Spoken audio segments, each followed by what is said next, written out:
E aí, pessoal, meu nome é Bruno, certo? Sou graduado em Engenharia de Computação, não tenho um curso em Finanças, certo? Eu invisto mais objetivo pessoal mesmo. É, Esse vídeo aqui eu vou falar um pouco sobre o índice beta e como você pode tirar proveito dele. Não é um assunto de iniciante, certo? Mas para você que é iniciante, está começando agora, ter um conhecimento desse vai vir a lhe ajudar e muito, certo? Principalmente para tirar proveito aí das crises, que é quando de fato aí você termina fazendo dinheiro ou perdendo dinheiro. Aí depende de que postura você tomou, certo? O que é o índice beta? Eu vou falar brevemente o que é, como ele é calculado, os níveis praticados pela literatura, certo? Como usar, eu dou um exemplo básico aqui e em seguida a gente vai para a planilha, onde eu simulei lá uma carteira e alguns ativos. Cuidados a se tomar, utilizar esse índice, certo? E a cereja do bolo aí, que eu chamei de cereja do bolo, são as conclusões, certo? E algumas recomendações, digamos assim.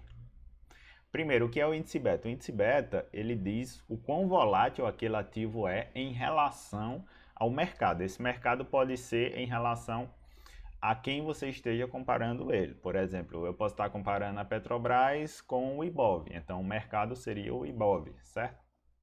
Ou seja, é a relação entre a variação do retorno de uma ação, ativo ou carteira, certo?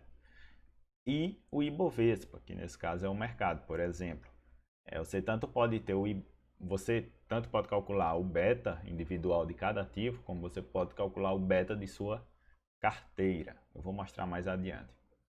Como ele é calculado, é a covariância entre o retorno do ativo e do mercado dividido pela variância do retorno do mercado. Você não precisa entender o princípio estatístico de covariância e variância, certo? Apesar de serem conceitos bem simples, você não precisa entender. Você só precisa entender o que significa o beta, ou seja, aquele número significa o que, em relação a que, certo? É isso que eu vou tentar responder com esse vídeo. Basicamente aqui a fórmula de como ele é calculado, eu vou mostrar no Excel como você pode utilizar, certo? Níveis de betas, basicamente são 3 níveis, alto, neutro e baixo. O neutro é aquele ativo que se comporta similar ao mercado, ou seja, se o mercado sobe 10%, o ativo sobe 10%, se o mercado cai 30%, o ativo cai 30%. Então seria o beta neutro, esse beta de 1, certo?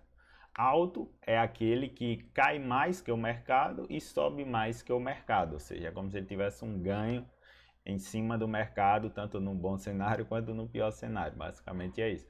E o baixo, certo? É aquele que responde menos do que o mercado. Ou seja, se o mercado sobe 10%, ele vai subir menos do que o mercado. Se o mercado cai 30%, ele vai cair menos, certo? Aí, por aí vocês já estão se orientando de como você pode utilizar ele aí na sua carteira, certo? Uma outra perspectiva que você pode avaliar o beta é agressivo, seria o perfil agressivo de uma pessoa, aquela pessoa que usa betas altos, certo? Superiores a 1.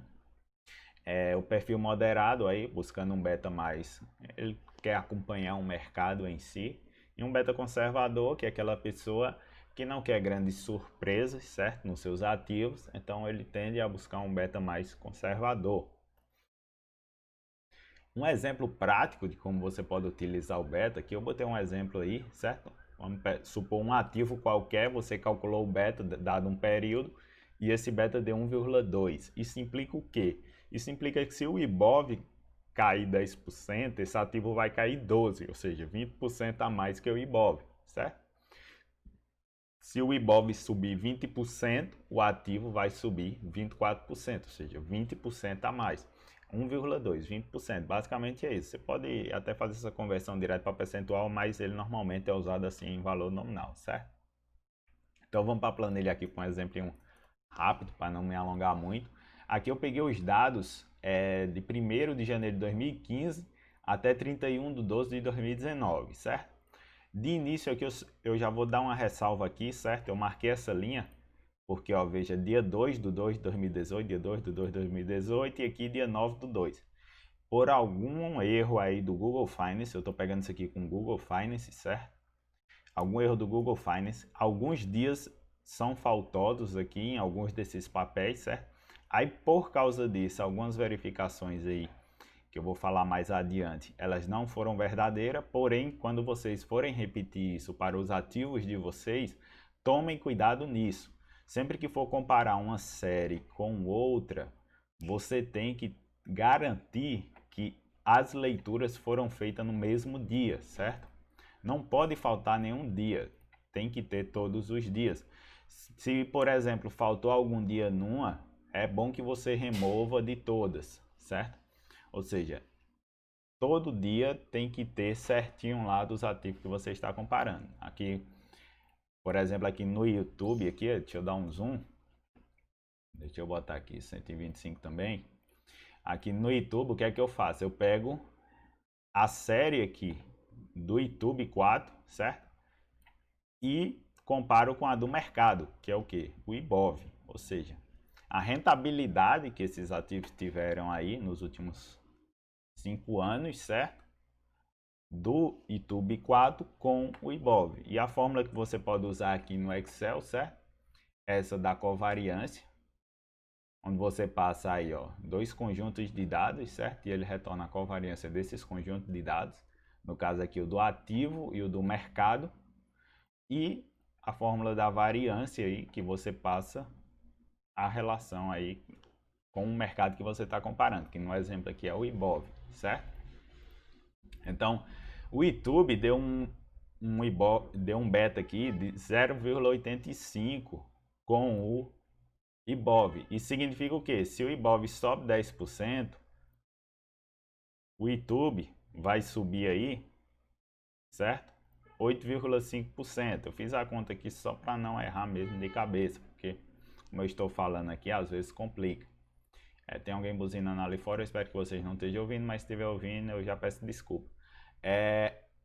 Aqui está o da... Deixa eu selecionar aqui, só para organizar aqui o espaçamento. Aqui está o da Vale 3, certo? Tem um beta de 1,1. Mesmo esquema lá, ó. Eu vou pegar as séries aqui, certo? Esse que está em verde aqui, pessoal, destacado, é o retorno acumulado do ativo, certo? Ou seja, nesse período ali selecionado, a Vale 3 me deu um retorno de 127,63%, certo? Então, veja que esse retorno ali está fora da conta. Ó, eu pego aqui a partir da célula 16, certo? Eu não pego o retorno total ali do período. Eu pego o retorno ali, as variações, que nesse caso eu estou usando as semanais. Então eu peguei a cotação semanal de cada um desses ativos, utilizando o Google Finance, certo? E estou utilizando esses dados. A questão aqui da VEG, ó, deu 0,33%. Isso implica que VEG, com relação ao mercado no qual ela está inserido, o IBOV, ela é um ativo defensivo, certo? Por quê? Porque ela responde 1/3 aproximadamente da resposta que o IBOV dá para os eventos. Por exemplo, se o IBOV está subindo 10%, ela vai subir aí 3,3%, certo? Lembrando, pessoal, o beta ele varia de períodos em períodos, certo?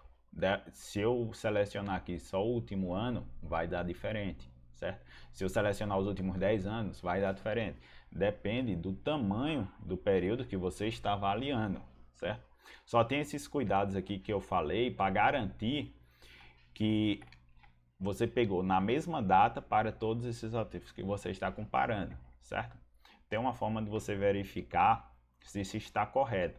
Por exemplo, aqui eu calculei a carteira. Essa carteira eu calculei de modo como um ETF. Eu não tenho 4 ativos ali, então eu faço a média com peso 1 para cada um dos 4 ativos. Eu pego a cotação de cada um dos 4 ativos, somo e divido por 4, certo?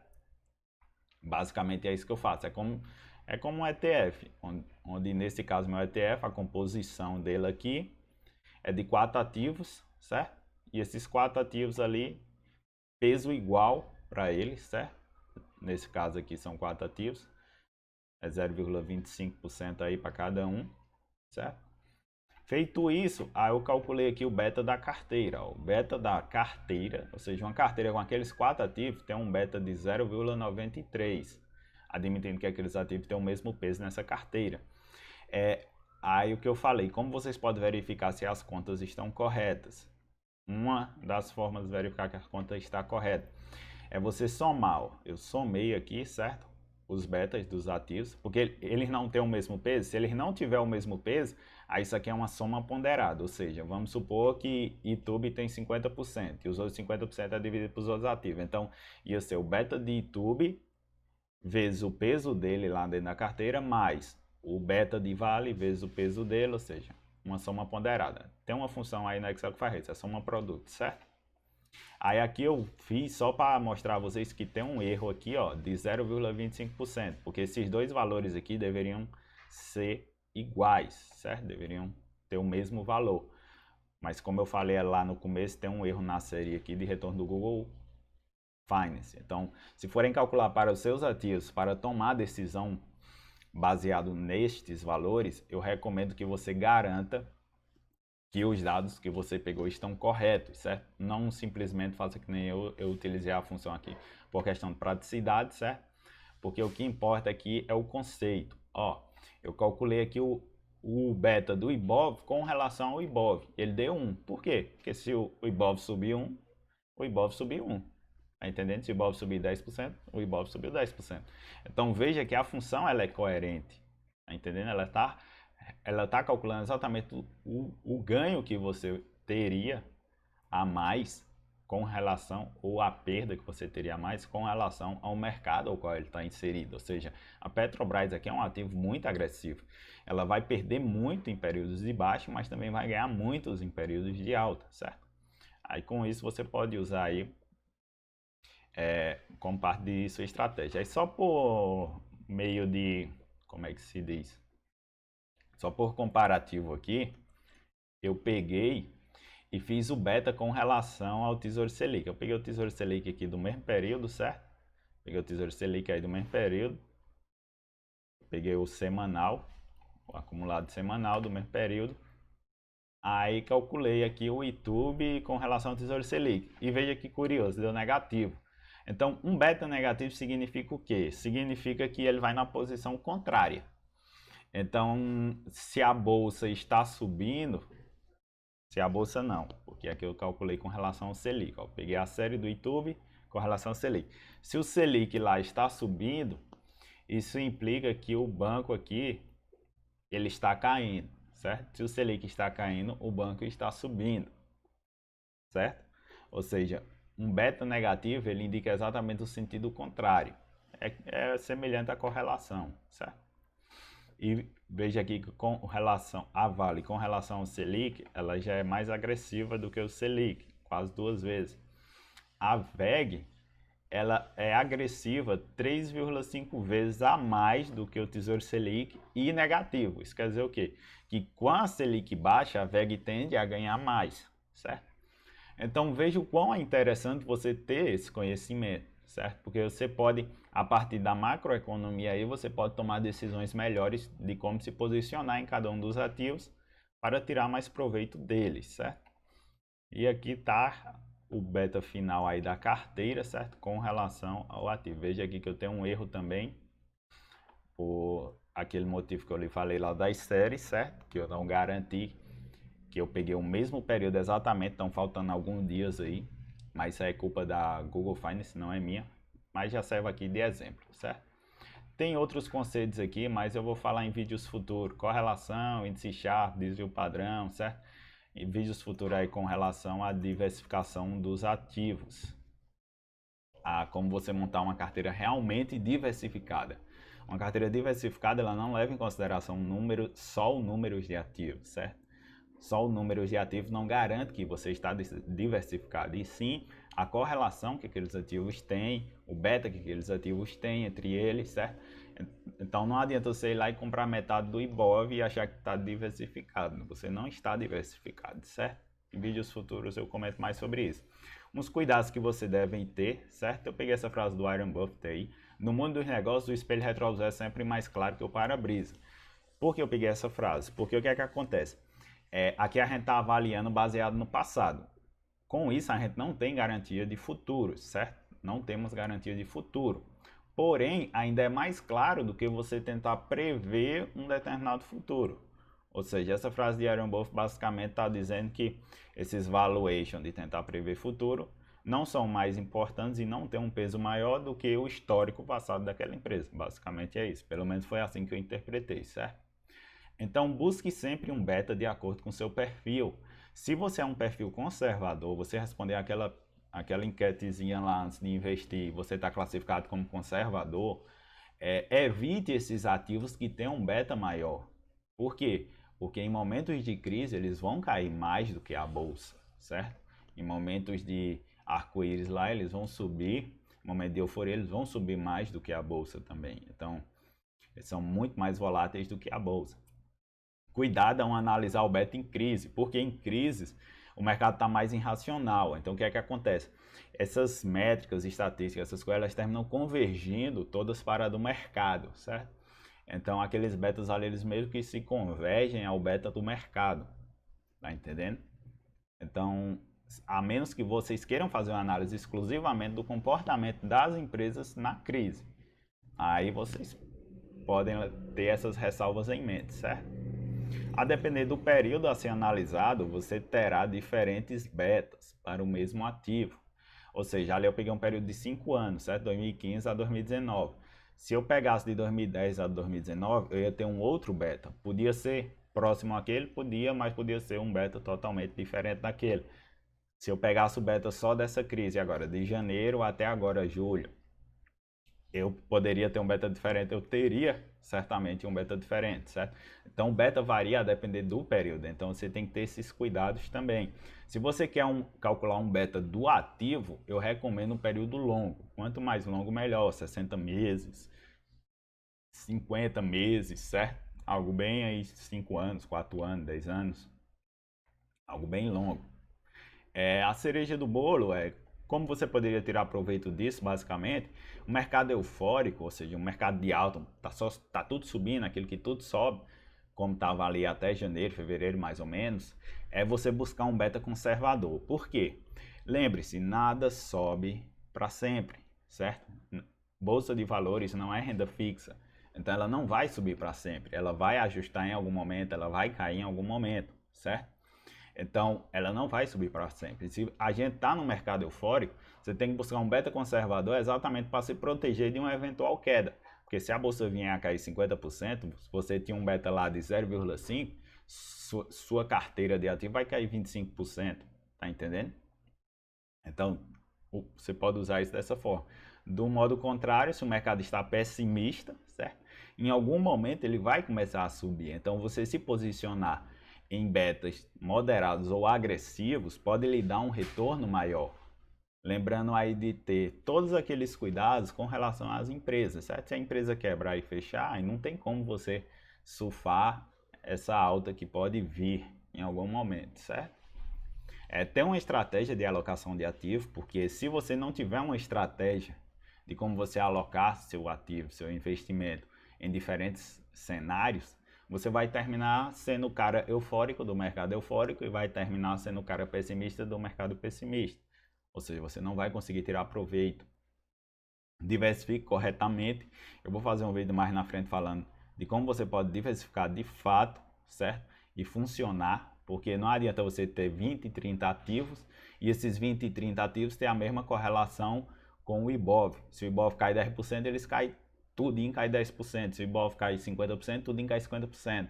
Isso não é diversificação, certo? Isso não é diversificação. Então você tem que levar em consideração correlação, beta, tem índice Sharpe, tem outras coisas aí que você pode calcular que lhe dão mais uma tranquilidade com relação a possíveis quedas, certo? Que é isso que de fato a gente tenta se proteger, ou seja, é primeiro sobreviver para depois ganhar, certo? E um passo de cada vez. Eu sei que é muito conteúdo, eu sei que é muita coisa, certo? Mas você tem um conhecimento desse na sua cabeça, saber que existe um índice que você pode calcular e que esse índice já diz a você o que você esperar daquilo com relação ao Ibov, porque na mídia aí, nas pesquisas, no jornal, você só escuta sempre Ibov, Ibov, Ibov, Ibov, entendeu? Falando no Ibov, eles nunca falam de um ativo A ou B, raramente falam de um ativo A ou B, estão sempre falando do Ibov. Então, se você sabe que um ativo, ele no caso da Petrobras, é 1,6 lá do Ibov, Quer dizer o quê? Que se o Ibov está subindo lá 20%, espera-se que ele suba 60% a mais, uns 30%, tá entendendo? E a máxima para fechar aí, a melhor estratégia é aquela que você consegue executar facilmente. Não adianta você fazer análise de beta, análise a correlação dos ativos, ter uma estratégia, a estratégia perfeita do mundo, que leva várias literatura, investidores famosos em consideração e você não consegue executar ou precisa desprender muito tempo para executar, certo? Primeiro passo é que investir tem que ser prazeroso, porque o seu objetivo de investir é o que? É ter um conforto maior no futuro, certo? Então tem que ser prazeroso, isso tem que ser prazeroso, o caminho tem que ser prazeroso, certo? Não só a chegada. Então procure uma estratégia adequada para o seu perfil, certo? Não foque só em rentabilidade, o que vai lhe deixar rico de fato é ter controle emocional, ter uma estratégia e fazer aportes cada vez mais consistentes e de preferência maiores, reinvestindo todos os proventos recebidos. E é isso aí, galera. Valeu aí, desculpem qualquer ruído de fundo que tenha saído aí, certo? Moto, outras coisas desse tipo. Se esse conteúdo lhe ajudou de alguma forma, compartilhe aí, certo? Compartilhe com seus amigos, vamos ajudar essa galera aí a investir melhor, certo? Eu realmente quero que o número de investidores na Bolsa do Brasil cresça, porque com esse número crescendo, a Bolsa ela vai ficando maior. E cada vez que ela fica maior, ela fica menos volátil ao dinheiro estrangeiro. Porque se vocês forem pesquisar, mais de 50% do dinheiro que está na nossa Bolsa é dinheiro de americano, certo? Então, se os caras saem daqui, a Bolsa cai. Se os caras voltam, a Bolsa sobe. Então, a gente fica muito à mercê de terceiros ainda. E tem muita gente aqui, tem mais de 200 milhões de pessoas aí que poderiam estar investindo em bolsa e não estão, certo? Agora que a gente está chegando aí no 1%, 1,5% de investidores em bolsa, enquanto os Estados Unidos têm 67%, certo? Então a ideia é trazer mais pessoas. O risco, como eu falei em vídeos anteriores, está relacionado à falta de conhecimento e não necessariamente, porque sempre tem como você minimizar os riscos, certo? Mais na frente eu vou fazer outros vídeos mais relacionados a isso. Valeu, pessoal.